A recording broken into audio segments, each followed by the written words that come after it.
हरे कृष्णा बच्चों, कैसे हैं आप।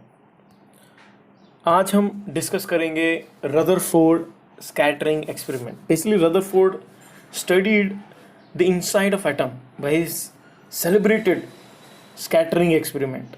This is also known as gold scattering experiment, क्योंकि इसमें इसने गोल्ड फाइल यूज़ किया था to do this experiment. And he put this a nuclear model of atom in year 1911। उससे पहले अगर आप देखेंगे जे थॉमसन थे, जिन्होंने हमको प्लम पुडिंग मॉडल दिया था, जिधर उन्होंने बोला था electrons are there, if you remember, electrons are there in the they are there in the sphere, and the sphere is positively charged and their negative charges are embedded in that sphere. So that was what our J.J. Thomson proposed. So actually J.J. Thomson's student was Rutherford. So actually Rutherford ने ये पूरा experiment किया क्यों था? Actually वो अपने जो teacher थे उसके एक्सपेरिमेंट को he wants to prove it, because जो जे थॉमसन ने जो ये थ्योरी दिया था कि एक स्फीयर है एटम, उसमें इलेक्ट्रॉन जो है नेगेटिवली एम्बेडेड चार्जेस हैं, उसका कुछ एक्सपेरिमेंटल प्रूफ नहीं था। क्योंकि लेकिन but he discovered electron charge, electron he has so many accolades for J.J. Thomson. So no one kind of everyone accepted this theory also, जो उन्होंने प्लम पुडिंग मॉडल दिया था। बट ऑब्वियसली उसका कुछ एक्सपेरिमेंट जे थॉमसन ने नहीं किया था, तो उसको एक्सपेरिमेंटल प्रूफ करने के लिए रदरफोर्ड डिड दिस एक्सपेरिमेंट। उनको करना था नहीं, उन्होंने क्या सोचा था actually. And one more thing, Rutherford was not only he also knew about rays. जैसे अभी आप ये रेज पढ़ रहे हैं ना, alpha, beta, there are gamma, there are rays, different rays. Rutherford was part of that team also. He has studied the rays, all detail, X-rays, all that. He was the part of that team also. So when Rutherford wanted to know कि actually जो मेरे teacher ने जो theory दिया था उसका मुझे भी एक्सपेरिमेंट से प्रूव करना है कि my teacher was right. Experimental proof has to be there. So उन्होंने क्या सोचा था? उन्होंने सोचा था ये एक alpha particle, this is basically A positively रे, पॉजिटिव चार्ज। तो उन्होंने क्या सोचा था, अगर इलेक्ट्रॉन्स एम्बेडेड हैं पूरे एक स्फीयर में, तो क्या होगा, जो ये पॉजिटिव रे जाएगी ये यहाँ से ऐसे स्कैटर हो जाएगी इधर से, because it will repel, electrons will repel the positive charge. So that was what he thought will may happen. So that was his thought process to make sure that to prove what he has, the J.J. Thomson had proven already, had given the theory. लेकिन obviously the result was completely different. The result was completely got new discovery itself. So basically what happened to the Rutherford took a very thin gold foil. उसका thickness था 10 raised to -4 mm. This was the thickness of the gold foil. मतलब it was, why gold foil was only used, ऐसा नहीं थी कि Rutherford ने direct gold foil use किया. He might have used a lot of other elements also, but gold is the most malleable, ductile element. इसको आप कितना भी thin sheets papers में बना सकते हैं. So that is the reason he choose the gold foil. Because वो क्या चाहता था, जब ये rays ना एक particular एक एटम से ही टकरानी चाहिए, तभी उसको समझेगा ना exactly क्या हो रहा है. अगर बहुत सारे एटम होंगे तो उसका जो एक्सपेरिमेंट है वो उतना it may not have come that accurate. So that's the reason he used the gold foil there. और उसने क्या किया, and it bombarded it with positively charged alpha particles. ये जो alpha particles है, they are positively charged alpha particles. By means, और क्या किया इसने, इतना ही नहीं किया, alpha particle emitted by radioactive element. अभी यहाँ पे इसने uranium, all those were radioactive element. उसने इसको रखा, उसको एक लेड बॉक्स में रखा, और लेड बॉक्स के एक सुराख से ही उसका जो रेडिएशन है they started going out. That's how he got alpha particles from radioactive elements. So then how he observed the path of alpha particles by means of fluorescent screen. ये भी बहुत इंपॉर्टेंट था.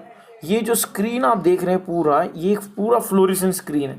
मतलब कुछ भी इसके ऊपर एनीथिंग विच इसके साथ टकराएगा, it will immediately start blink, और इट विल स्टार्ट लाइट दिखेगी आपको, फ्लोरेसेंट है.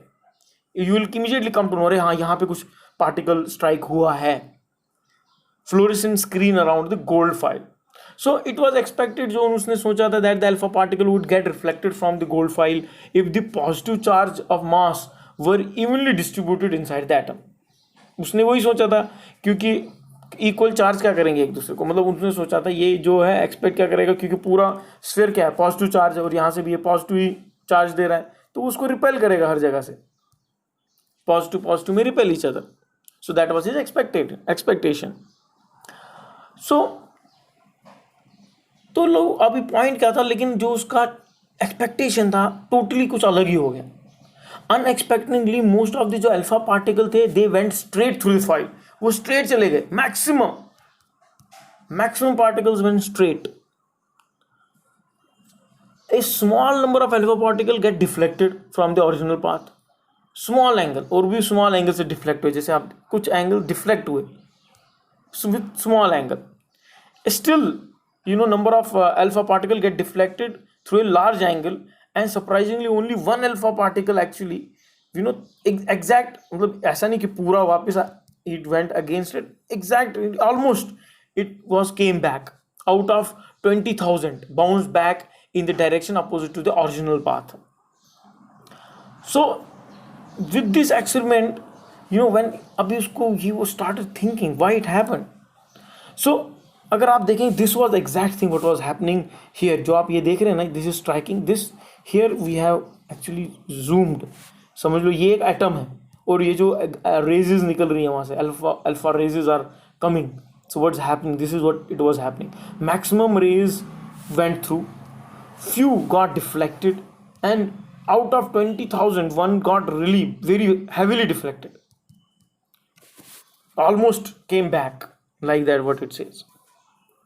मतलब रदरफोर्ड का ये भी कहना था कि एज इफ अगर आप एक शेल बम्बार्ड करेंगे, किसके ऊपर, अगर आप बम्बार्ड करेंगे एक shell on a tissue paper, और फिर वो वापस आ जाए, that kind of experiment, at that kind of shocking results he got when he was doing this experiment. He never expected this.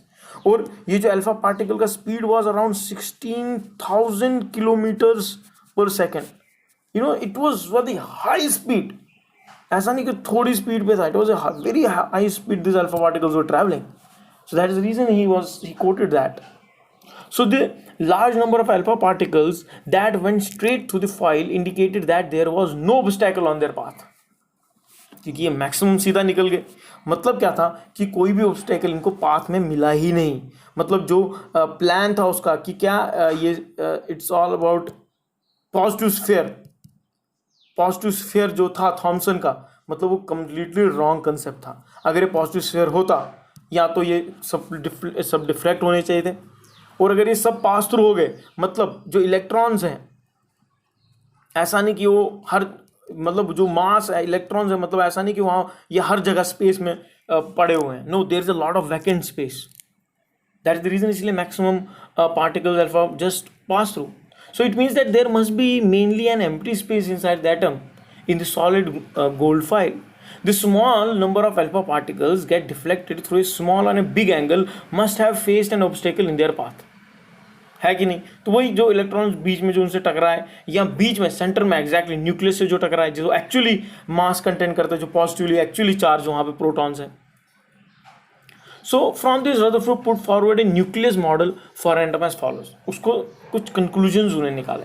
पहला conclusion क्या था? So there is a positively charged nucleus at the center of an atom. There is a positive, ये क्या है? ये positive charge है.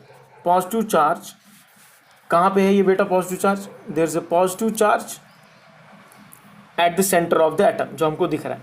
So almost the entire mass of the atom is concentrated in this nucleus. जो maximum mass is concentrated in the nucleus. और दूसरा, ये दूसरा फाइंडिंग था. पहला फाइंडिंग था पॉजिटिव चार्ज सेंटर में है, और पूरा जो मास है वो सेंटर में है.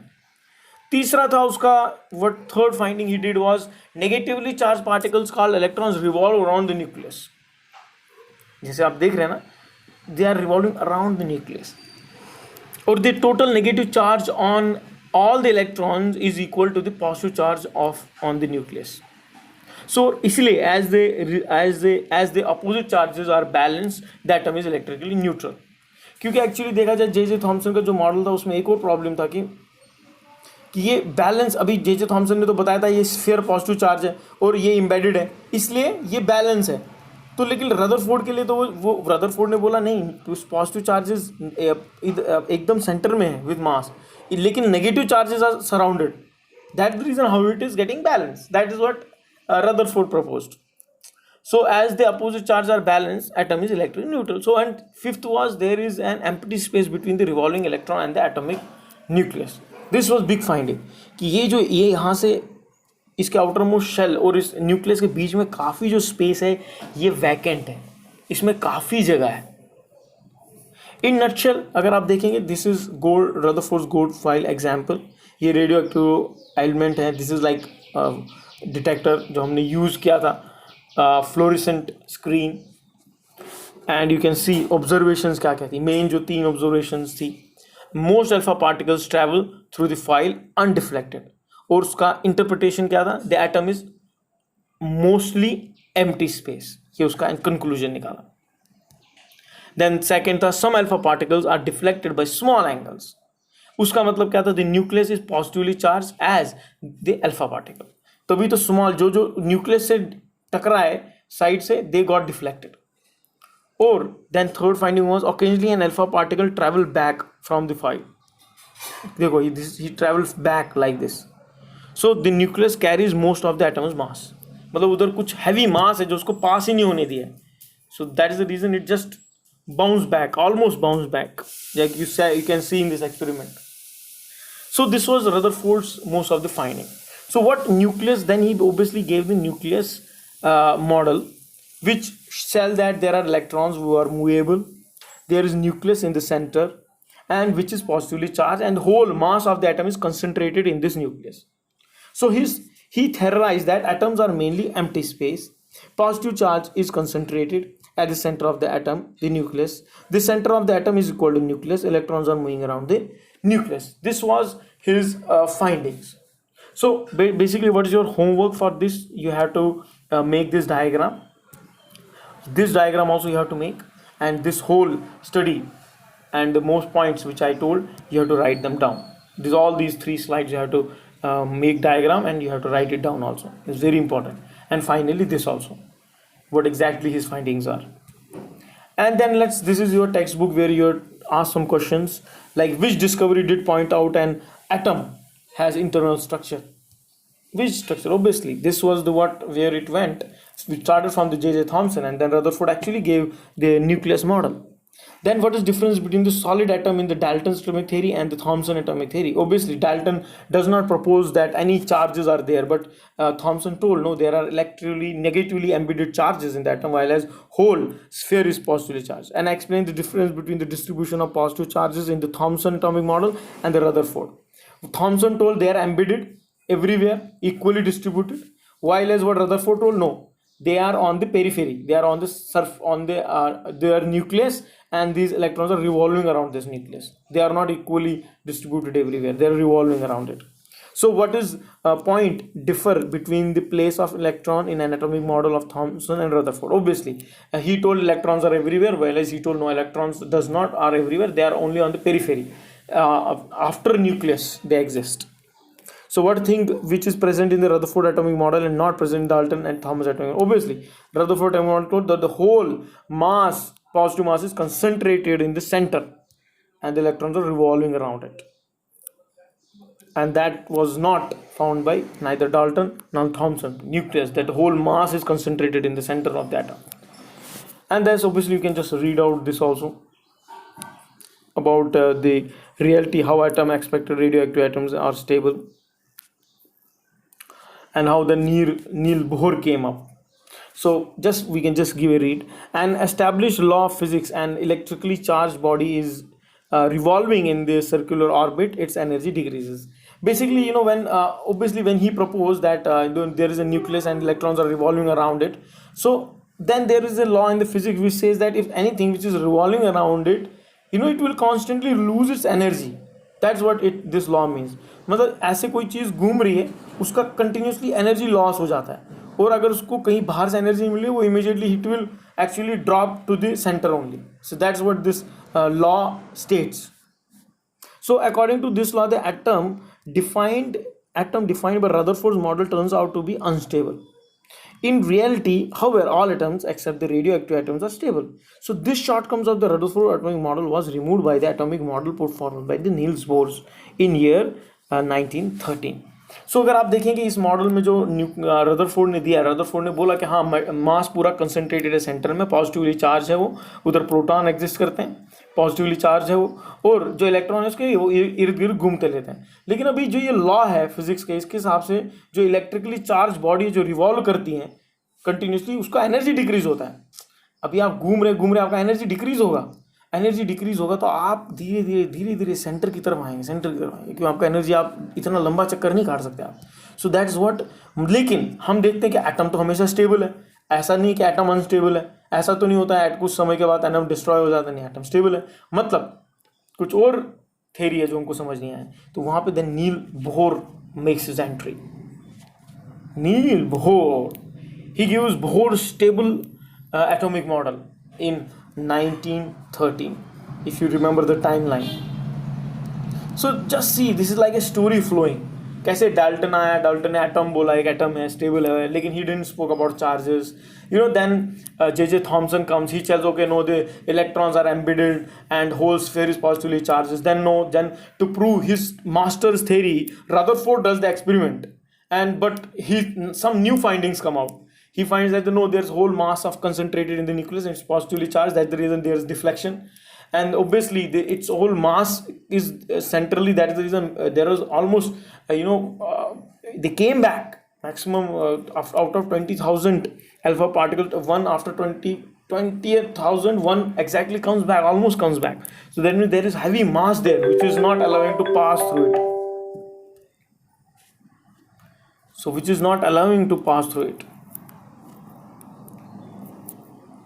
So this is Bohr stable atomic model basically. So basically what he does in 1913, he's a Danish scientist, Niels Bohr, explained the stability of atom by putting forward stable stable orbit atomic model. So the important postulates of Bohr atomic model we will study. You can see he gave this kind of concept. He told the electrons are in different shells. They are not just randomly revolving around, they are in shells and their energy is stable. They keep revolving around that. So the first postulate which Bohr gave was basically the electrons revolving around the atomic nucleus lie in the concentric circular orbits at the certain distance from the nucleus. मतलब ये concentric circle, मतलब equally एक space के बाद they are existing, electrons are existing. So the electrons revolving around the atomic nucleus भी हमको समझ गया, ये होता है nucleus, lie in the concentric circular orbits at the certain distance from the nucleus. Second था उनका कि energy of an electron is constant while it is in a particular orbit. मतलब अगर वो एक में है ना ऑर्बिट में, तो ये इलेक्ट्रॉन का ना जो एनर्जी है ये स्टेबल है, ऐसा नहीं कि ये लूज हो रहा है इसका एलिमेंट. जो सेकेंड में है उसका एनर्जी स्टेबल है, जो तीसरे पे उसका एनर्जी स्टेबल है. तो जो इलेक्ट्रॉन जिस शेल में उसका एनर्जी स्टेबल है.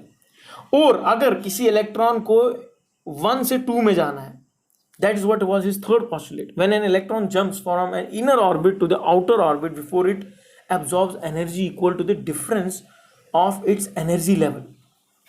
ये एनर्जी लेवल है ना, ये एक्चुअली ये शेल 1 शेल 2 क्या है, ये एक एनर्जी है, इधर एक एनर्जी है. अगर इसको उधर जाना है, 1 को सेकंड इलेक्ट्रॉन में जाना है, तो उसको कुछ एनर्जी एब्जॉर्ब करनी पड़ेगी, तभी वो उधर जाएगा. और अगर उसको उधर से इधर आना है तो उसको एनर्जी लूज करनी पड़ेगी. आउटर स्पेस इनर में आना है तो it has to emits energy equal to the difference of its energy level. जितना इन दोनों के बीच में जो लेवल है वो उसको इमिट करना पड़ेगा. अगर बाहर से अंदर आना है, अंदर से बाहर जाना है, तो उसको एब्जॉर्ब करना पड़ेगा energy. So some more atomic model were put forward after Bohr model also. Atomic structure was studied in depth with advent of new branch in science, जब क्वांटम मैकेनिक्स आया था. सो विथ ऑल दोज बहुत सारा fundamental principles और भी बाहर आया था, जो क्वांटम फिजिक्स की वजह से lot of discoveries were done. Like quantum physics ने क्या बोला, एटॉमिक स्ट्रक्चर के बारे में और थोड़ा डिटेल के एनालिसिस किया. उन्होंने बोला जो an atom is form from the nucleus and extra nucleus part. Nucleus ये है और जो इर्द गिर्द है इसके उसको एक्स्ट्रा न्यूक्लियस पार्ट बोलते हैं. सबसे पहले न्यूक्लियस क्या है, the atomic nucleus is positively charge. ये हमको मालूम है। वो क्यों? क्योंकि उसके अंदर प्रोटॉन है। So almost entire mass of atom is concentrated in the nucleus. इस न्यूक्लियस के अंदर पूरा मास इसके अंदर ही है। ऑल मास, मतलब जितना भी मास आपका एटम का है, it is concentrated here in the nucleus. This is very important, you have to understand it. So the nucleus contains two types of subatomic particles together called as nucleons, protons and neutrons. अभी देखो, अभी ये discovery नहीं हुई है ना, हम अभी 1913 में ही, आपको पता है। अगर आप एग्जैक्ट टाइमलाइन में जाएंगे, if you see the timeline right now, I don't have the timeline, but if you open that timeline जो मैंने आपको सिखाया था फर्स्ट, 1932 में Chadwick actually comes up with neutron. So but because we are just studying, I am telling you everything right now. मतलब जो हमारा discovery हुई बिकॉज ऑफ क्वांटम मैकेनिज्म, तो उन्होंने डिस्कवर किया ये सब चीज़ें। डिस्कवरी उसके बाद कि जो प्रोटॉन, ये पॉजिटिव चार्ज क्यों नहीं, प्रोटॉन की वजह से। तो प्रोटॉन एंड न्यूक्लियन जो है, ये दोनों किधर है? ये आप देख रहे हैं ना, ग्रीन है और ब्लू है और रेड है। They are both there in the nucleus. And then proton is there. Proton is positively charged subatomic particles in the atomic nucleus. So the positive charge on the nucleus is due to the proton in it. So a proton एक represents a symbol by P. इसको P से आप donate करते हैं. So each proton जो proton है carries a positively charge. और कितना पॉजिटिव चार्ज करता है? वो है 1.6 into 10 raised power minus 19 coulombs. इतना charge it contains. Positive charge. So when total positive charge on the nucleus is expressed in the unit E, इसको E से donate करते हैं हम लोग। So इसको अगर आप शॉर्ट में 1 plus 1E भी, we say it like that. 1E is equal to this 1.6 into 10 raised power minus 19. And then when and in the magnitude it's equal to the unit E. Magnitude में ये ई के ही बराबर है। अगर आप देखें इलेक्ट्रॉन जो हम इस जिससे डोनेट करते हैं, तो the number of protons in the nucleons of the atom is the atomic number of that element and is donated bye Z. ये आपको बेटा याद रखना, ये बहुत इंपॉर्टेंट। जेड है एटॉमिक नंबर ऑफ किसी भी एलिमेंट का एटॉमिक नंबर, जेड से डोनेट करते हैं। और एटॉमिक नंबर क्या है? Number of protons in that element. जैसे फॉर एग्जाम्पल आप कार्बन ले लो, हम कार्बन C6 लिखते हैं।